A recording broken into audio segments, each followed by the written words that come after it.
Welcome back to Hired Gun. As I've probably mentioned in videos that will go up prior to this for other series, sometime between this recording and the last one, Papa Nurgle got to me. Don't tell the Inquisition I'm fine. I'm getting over it. It's fine. So if my voices are a little rough, that's why.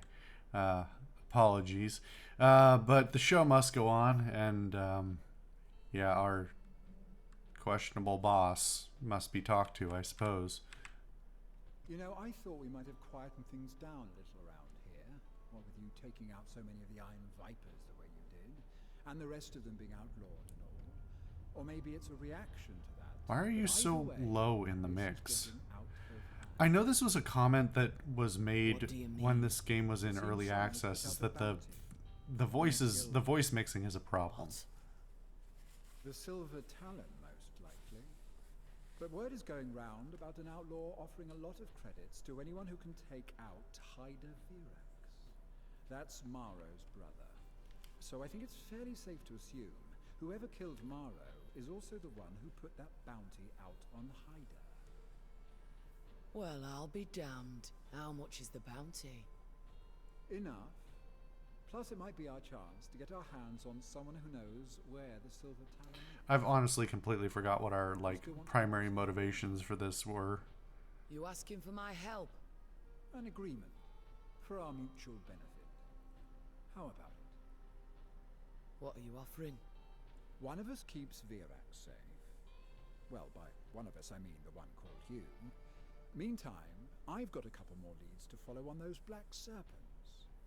And then suddenly he's mixed differently for that line. But it better be worth it this time. Weird. Okay, well. Pet our dog. It's required. He's a good boy. Or girl. I honestly don't know. Excuse me. Welcome. Any friend of Calja. I'm here for my mastiff. Well.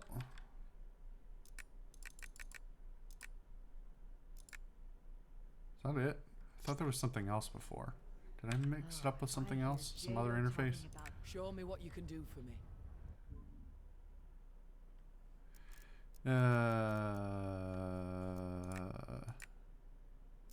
Nope. That's all there is to it. Okay. All right, well, whatever. I don't remember if there was anything we really had pending weapons-wise, but we should look at what new we got anyway. Show me what you got. Okay. So we did get some new stuff. We should take some of the other stuff that we got with us in the next run. Some of it we had before, and then... Oh... Wait, was that gun we got not even special? Where is it? I don't know why it has to switch sides on that, but... Yeah, so... The named stub cannon is just a normal thing you can buy as well. Hilarious. Alright, well... Good to know. I don't think we've picked up one of these, right? I don't think so. It's not this thing, right? No, that's the auto pistol. Okay. Okay, I think we've got enough to play with that we don't need to do that right now. Let's see. Do you have anything interesting? I need you to look at my bionics. Oh, he's got the bionics for the Mastiff. That's right. Okay. So we could definitely be doing some upgrades here. We've been sitting on a good chunk of money. Okay, why is it locked?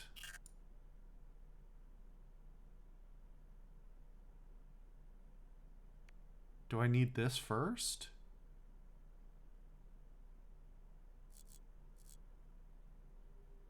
Is this similar to the... Okay, full disclosure, I had a glass of whiskey before this, but I'm pretty sure there's nothing here that says how this is supposed to work. Like, it has the orange text there on the right, which I can't mouse over to point at, that says level 1 to 2. But that doesn't... Is that supposed to mean I need to upgrade the internal implants? Fuck it. It's not much money. Okay, so that is what it is. It's just not... Then why is this one locked? Oh, because I haven't gotten the preceding one. Got it. Never mind. That's obvious. All right. Module action time. It's really like half a second. When the baseline is 4.5 is just like a what is that, a 20% increase? What? It's 9 to 10. It's a less 11? No. It's like 10%. Come back. I should actually I need you to look at my bio notes. spend and not just, sit on these like I always do with every RPG, but come on. It's frustrating. So what does this go up to? Of course I can't see until I do the upgrades. And the next grade is like 5 times as much. Okay. Internal reservoir energy level. I don't even... Is that an actual meter?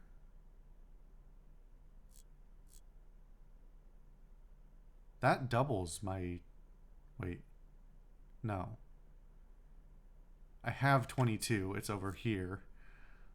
But it says 10 plus 10. So I guess every additional one is an additional 10. That's weird. Okay. That's much more valuable, though. Although clarity on what other abilities it affects is a different question.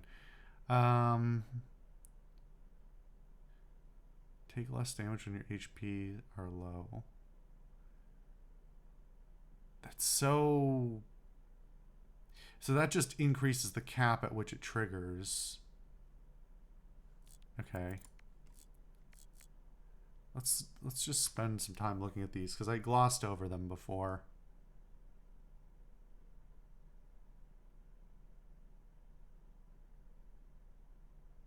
Increases chance for looting object, increasing the chance of a critical hit. That's such a weird set of things to tie together.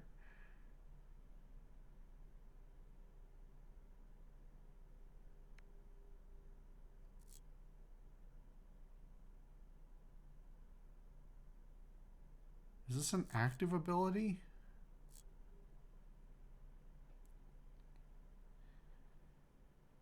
Influence people more, getting better bounties. That's so weird.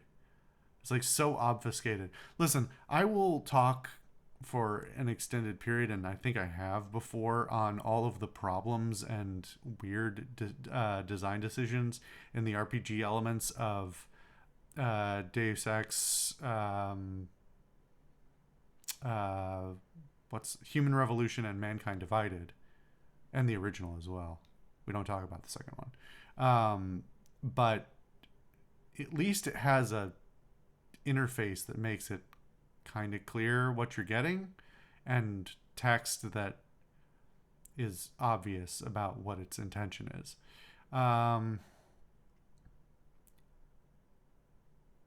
So that's actually just a money booster, which they've decided to visualize by having you in an arena with credits showering down upon you. Okay.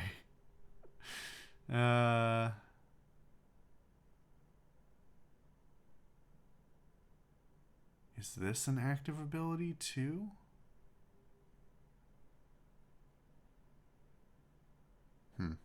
It does seem fun. Kind of like what do you call it? The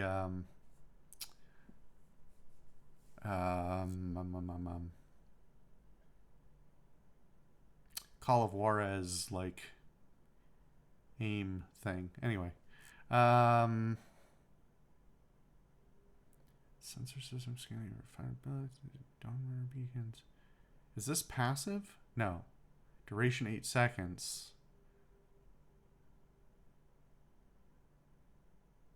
It's so weird. Okay. Let's just buy into some of these, see what we get out of them. Well, 30% more is sure, why not?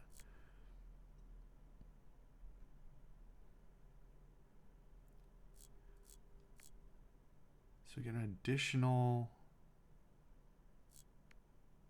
Okay. Refractor field. Feel like increasing this is a good idea for the money that we have.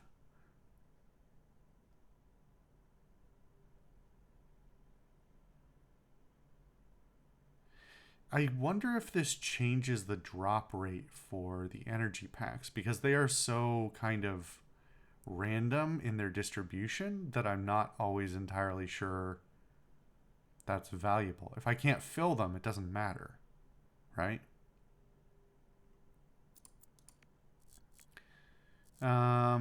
Let's see.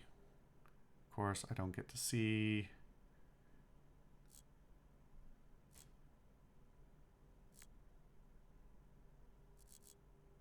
Haywire pulse. Pulse.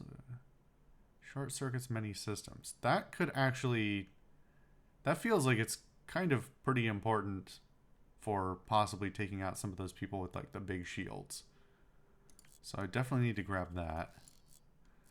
And let's just unlock this so I can see what the upgrades are here.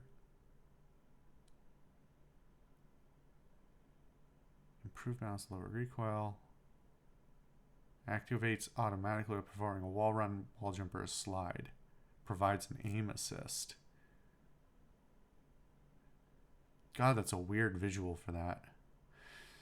So I'm wondering if that's the case, if I had that the whole time and didn't realize it, should I just be like sliding all the time so I can cheat the aim?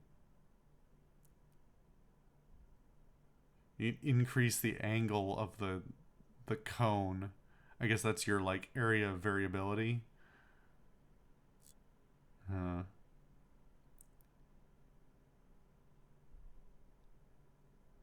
Duration goes up by 0.1 seconds and the range is +1 meter. The range is good. The duration of 0.1 seconds is hilariously useless. Good. Okay. Come back if you feel anything unusual. That was fine. But it doesn't flesh, that's the problem. The enforcers are raiding the foundries around Kyrus. Stay away. Alright. You have a marker. I don't know if... I guess it doesn't mean anything. You just got random things to say. Okay.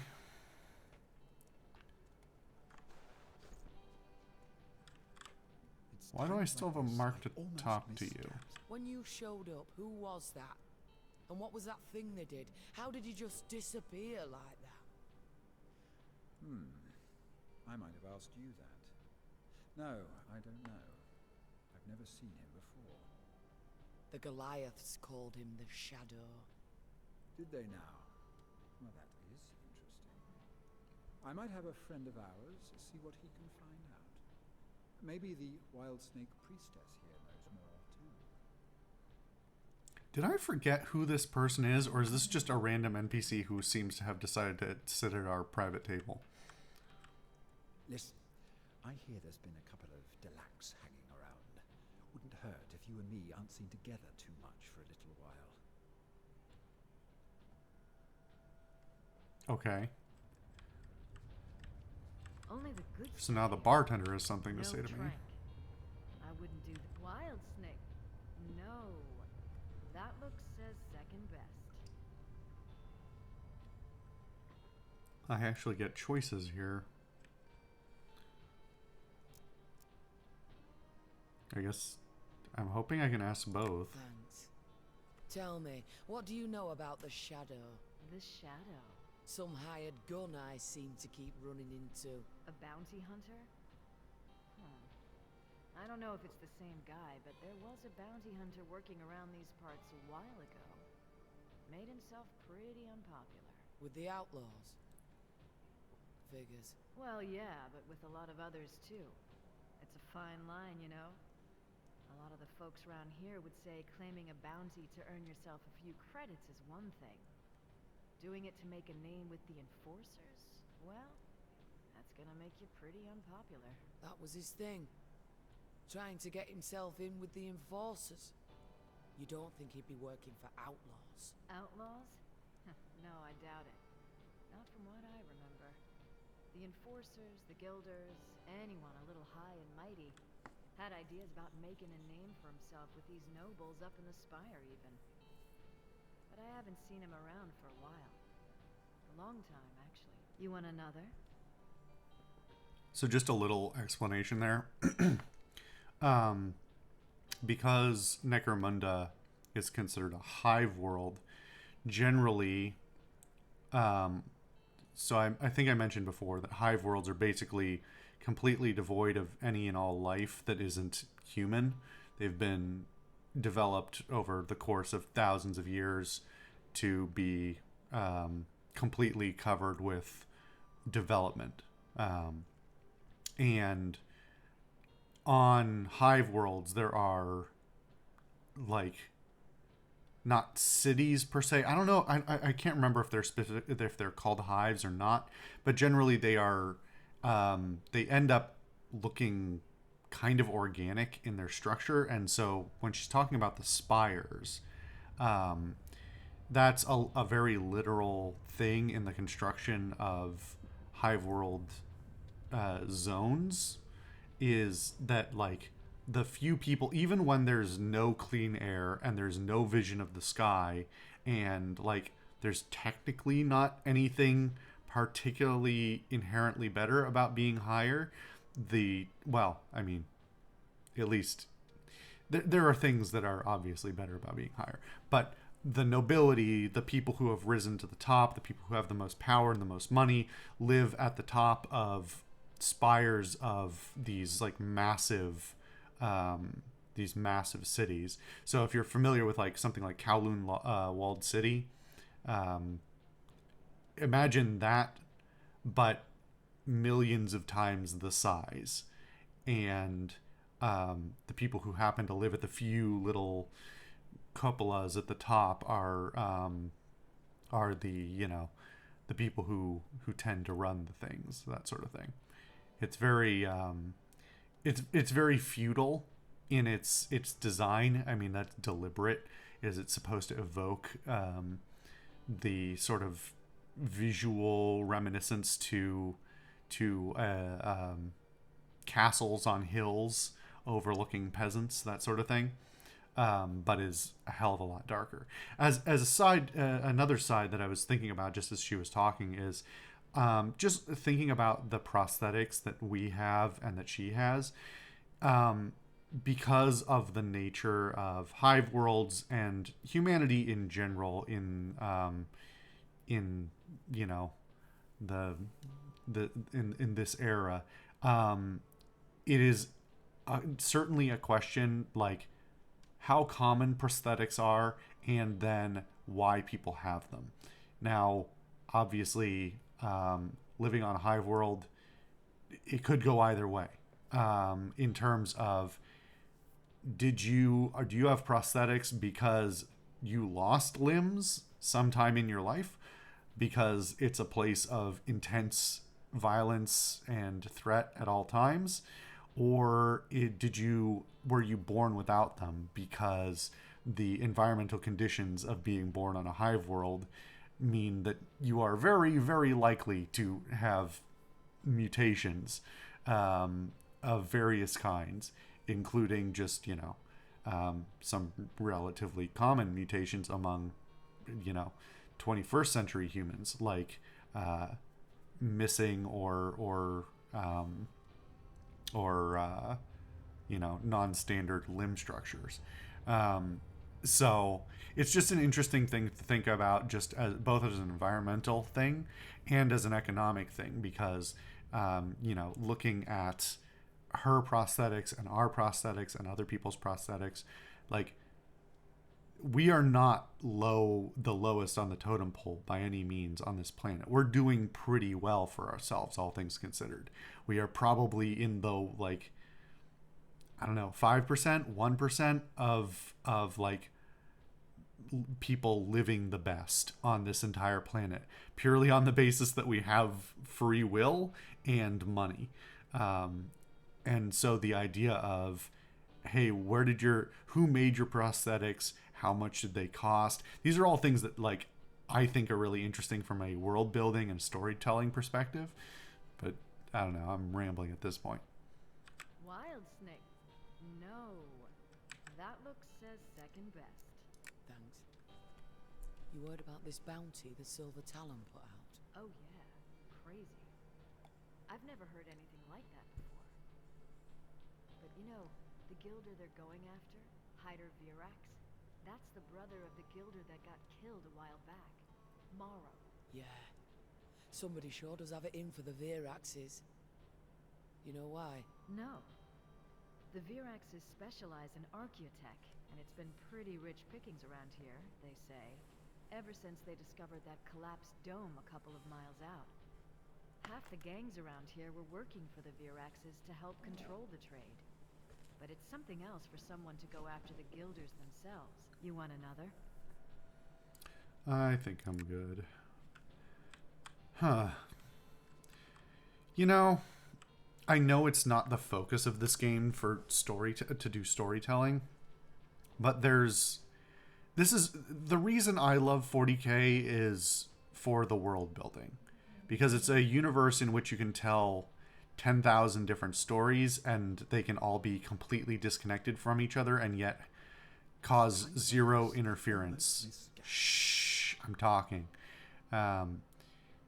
That's what I really like about the universe, is it's one that is both easy and flexible to build in if you want to. You can tell lots of different stories. This is a pretty typical story setting for, I mean, there are, I think, multiple Necromunda books and things, and Hive worlds in general are a very common theme and that sort of thing. I kind of want a bit better writing and a bit better story delivery here, but I also have to recognize that this is a game that is primarily focused on the combat aspects and less so the storytelling.